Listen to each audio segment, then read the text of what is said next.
Good evening, everybody. Today I want to talk about naturalization of seeds. So, you know how like animal species or insect species become naturalized to a certain area, climate, that specific niche they fill? Well, so your seeds will do that too.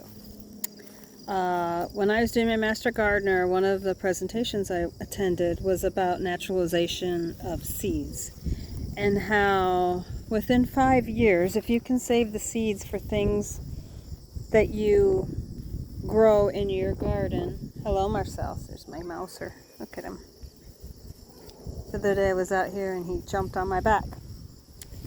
But anyway, back to the naturalization of seeds. So if you can get something to grow, save the seeds, grow, save the seeds, grow, save the seeds, grow, those vegetables, flowers, plants, whatever it is that you've got is going to be specifically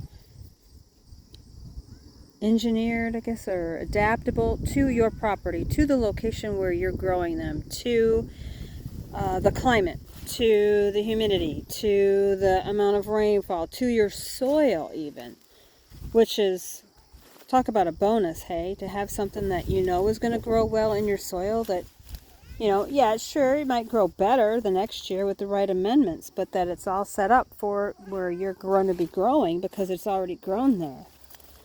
Gosh, those beans are just crazy. I'm going to have to pick them tomorrow. But anyway, so keeping that in mind, see, this is chamomile, reseeded itself last year. I will try and pick some to get it to reseed again this year. And I'm a huge proponent of letting my stuff seed by itself.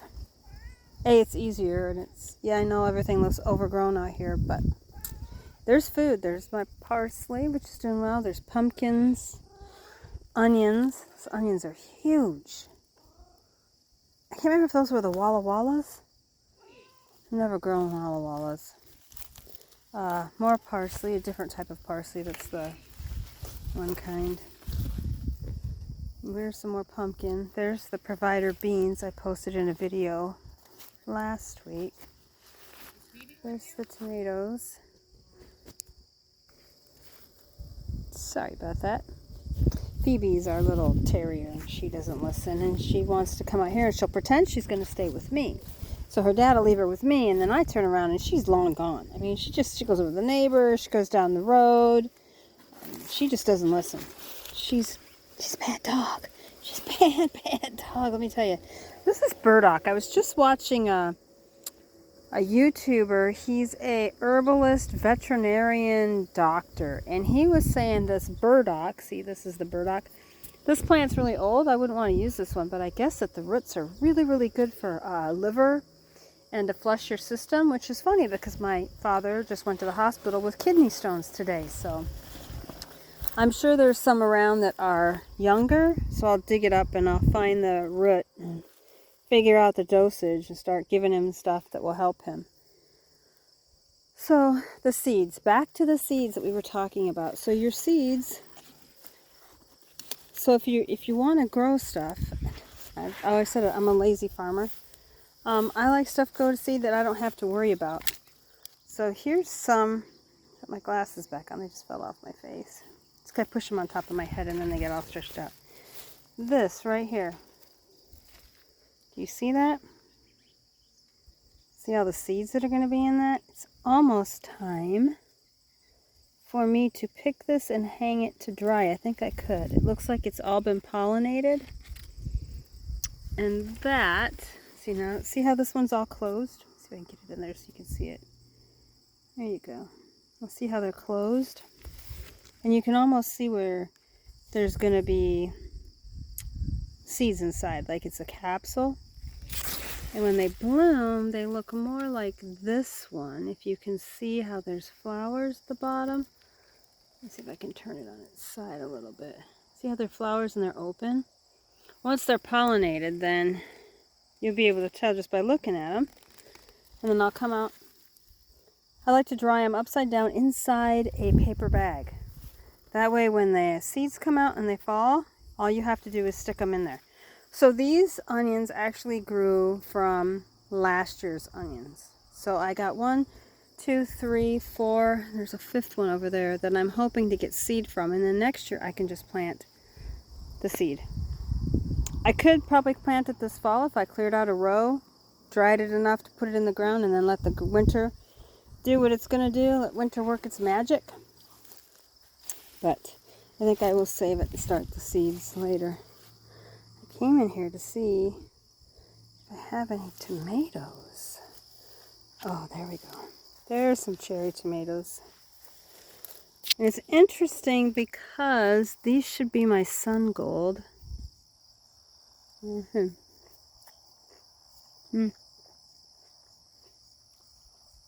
Not a sun gold. It's a good tomato, but it's not a sun gold. If you've never had a sun gold, you've not lived. I'm telling you, they are the best tomatoes ever. But I think all my sun gold plants died this year. It's not ready to come off. Not a sun gold. I couldn't eat red tomatoes until I'm sick. Seriously. Until my stomach is just aching. Look at that echinacea. So, when I went to the Amish down the road and I bought echinacea, they had taken a seed pack and they had just started it all. So they didn't know what was what. But I'm telling you, this hot pink, look at that. Isn't that just beautiful? I would love to have a field of that. Just imagine a whole field of that. So I'm going to let it go to seed and hopefully it'll spread and I'll take the little babies and move them. And we'll have it all over in here. As you can see, I put the pumpkins out here with the trees. It helps when you have the pumpkins because they've got such wide leaves. When you let them spread, they actually shade the ground, which stops the evaporation of any moisture that you've gotten. And it allows them to have, like, I mulch, of course, but in addition to that, then they'll have this, and this thick grass is just, eventually, this will be all enclosed. I'll have geese in that barn, in a stall, and then the geese will come out here in the summer, and they will eat, there'll be a fence to keep them out of the garden, of course, but they will eat all of the grass. And they don't scratch like chickens, so they don't tear it up as bad. So there's another echinacea that I got from the Amish. Oh, there's 3 of them in here because you can see there's a white one and like a tangerine and then this pink color. That other pink is just shockingly amazing. And there's a little apple tree. How are my currants doing? Woo! There was a hole. This is where he had his cows. So the ground is super duper uneven. You have to be very careful when you're out here. That currant looks good. Supposedly, second year you get currants. Here's my raspberries. So looking forward to having fresh raspberries next summer. I love raspberries. I'll probably plant more. The lady told me I was crazy for planting 6, 7. I think I planted 9. I've got 1, 2, 3, 4, 5, 6, 7. So 2 of them died. And here's another currant. I had to buy red currants because red currant, this currant is resistant to the pine blister, which has wiped out pine stands, and we do have pines in the area. I don't have any right here, obviously, because, well, we're in the middle of my garden field, pasture kind of, but that's what that is. So back to the seeds, which is what I was really talking to you about. Keep your seeds. Ooh, that's a nice pumpkin. Pumpkins are like treasure hunts. I love pumpkins. I don't know what to do with them. We don't even eat that much pumpkin. We really don't. But it's so much fun to go out and to go looking for them. Can't wait for my grandkids to be here more often. Doesn't help that I moved so far away, but I couldn't afford a house like this with all this property back in Washington. I mean, I don't even know how. It'd be millions of dollars to buy something like this in Washington State. Even in a horrible area. Oh, something's eating that. There's a mouse back here. Marcellus, Why is there a critter eating my pumpkins? You are slacking. You're slacking. Marcel. Yeah, you need to eat that mouse. Don't be leaving it to eat my stuff. Yeah, I know. That's your job. You can't hang out here and wait for it. Obviously, it sat there for a long time. Look how much of that pumpkin it ate. Must not slugs. Slacking, kitty kitty. He loves it here. Absolutely loves having all of this space to do whatever he wants. Anyway, enough of me crawling through the deep grass and trying. Ooh, look at that pumpkin. Oh, there's 2, 3. Ooh, look at that. There's one there. There, one there. It's like a treasure hunt. It's like being a little kid all over again, looking for cool stuff, trying to find your stuff. Anyway, so save your seeds and realize that it can be a huge advantage to you once you get something that likes where you're at and is, adapted to your local environment. That cherry tree looks awful.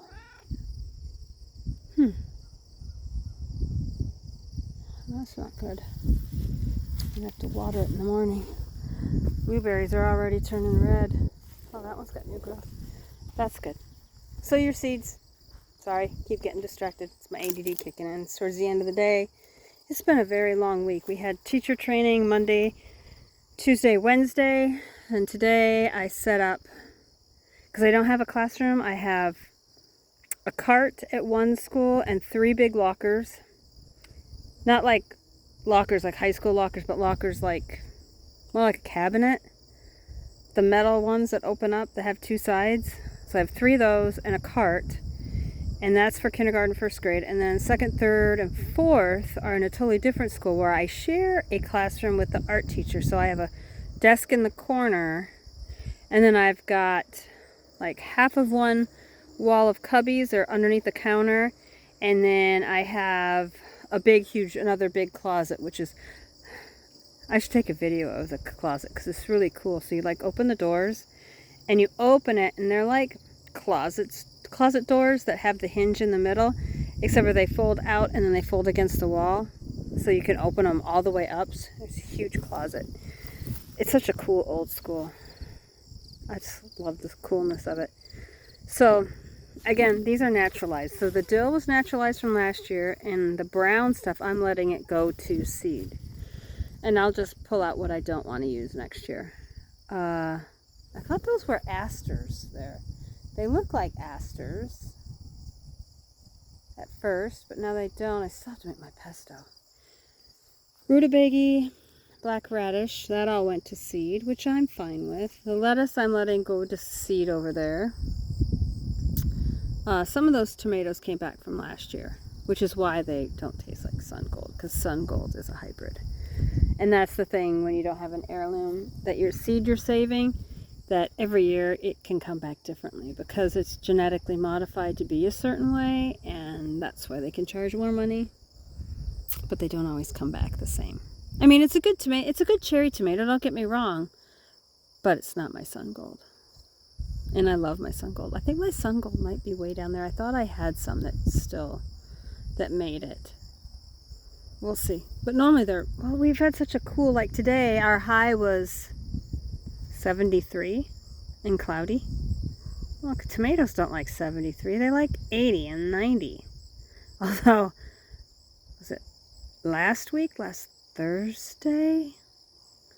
I think it was like 84 degrees with like 98% humidity. It was like Georgia. Sorry, you guys. I don't know how you do it down in Georgia. I mean, up here in the north, we're just dying. We're like, ugh, put me out of my misery now. And you guys are down there going, doo-doo-doo, this is normal. There's some green tomatoes. I have broccoli. I wanted that broccoli to go to seed. Something's eating it. Slug damage in here is phenomenal. Oh, these beans. I don't even know what kind of beans they are. Literally. Oh, wait. They look like they might be a drying bean. They are. You can tell a drying bean from a regular bean. They're much meatier. Those are good beans. I couldn't tell you what kind they are because they reseeded from last year.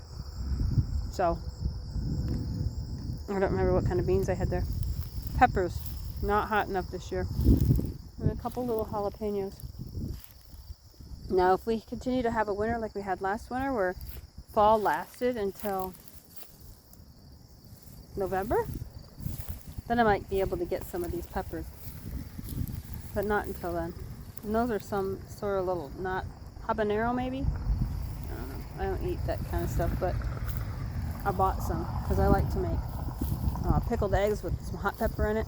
It tastes better. And so here's the squash. I will try and save some seeds from this squash, specifically that Hubbard one over there, although I think it's been cross-pollinated with this, it's not a Delectica, some sort of winter squash. Winter squash is winter squash. I mean, some people don't like to have them crossed. I much rather prefer Hubbard, but I picked like 6 of them out of there already, and there's more there. I've got them on the back porch sunning, so I can cure them. I've got onions to cure, and I've got, there's my watermelon. I'm going to pick that, bring that for my dad. That other one's so little, I think it's too little to pick. I think that other one's the perfect size. I think this is personal ones too. Oh, look. Yeah, I need to water tomorrow morning. Look at that vine. Oof. Got nothing on them Washington blackberry vines though. So save your seeds, or do what I do. Be lazy. Let your dill, your lettuce, just let it go to seed in the garden. And then in the spring, make sure you know what you're looking at when you go out there to weed. That means you have to have your garden soil pretty good, loose and pretty easy to work, because you're not going to know what you've got until you can. If you've grown it several times, you'll know. You should be able to look at it and go, oh, that's a tomato, or oh, that's, Sometimes you forget. Sometimes you pull something and you go, oh crap, I think that was a such and such. Sometimes you don't, sometimes you know. So I think I'm going to do a no tractor farming video next weekend. I have a project I'm working on. It's the horse manure. Well, it's actually the old owner's horse manure on the side. I think it was cow manure too. I don't know. He had everything all mixed up. But we're going to try and get that cleaned up so the horses can be in there this fall. Ghost had a really bad abscess. He's had abscesses ever since we rescued him. And we've had the vet look at him several times, and we've packed his feet. So kind of when he gets an abscess and he starts limping, we kind of know what it is. And as long as it's not infected, we just pack it and let it drain. And then he works it out, and then he'll be fine again. But this was a pretty deep abscess, and I'm not exactly sure what happened. I was a little confused about how it came and popped out, and it looked like it started up towards the top of his foot. But there's no pain, no fever. I mean, Stephanie picked it, and when she scraped around the edge, just out came all this water stuff, and I'm like, oh, there it goes, you popped his abscess. So horses, what do you do with them? You love them, and you ride them when they've got feet. Isn't that crazy? So here's my Rosa rugosa. I need to look for the rose hips. I've been trying to get my first aid kit going. You're supposed to turn red before you pick them, and as you can see, that's getting some beautiful buds on it. Ah, there's one, right like this. See that? That's how they're supposed to be when you pick them. That is a great rose hip. So I will take that one in. I'll try and pick them when they get good size and they turn red before the deer find them. There's another one, look at that. Last year I was going to collect the rose hips, but I was bad. I wanted the blooms to be pretty in the yard, so I clipped them all, and unbeknownst to me, I didn't leave enough time for them to turn red. So they start to turn red later in the year. And I wonder if my husband knows he left those outside. I'll bet he forgot. Alright guys, have a good night. There's another one up there I see. I will chit chat with you later. Bye.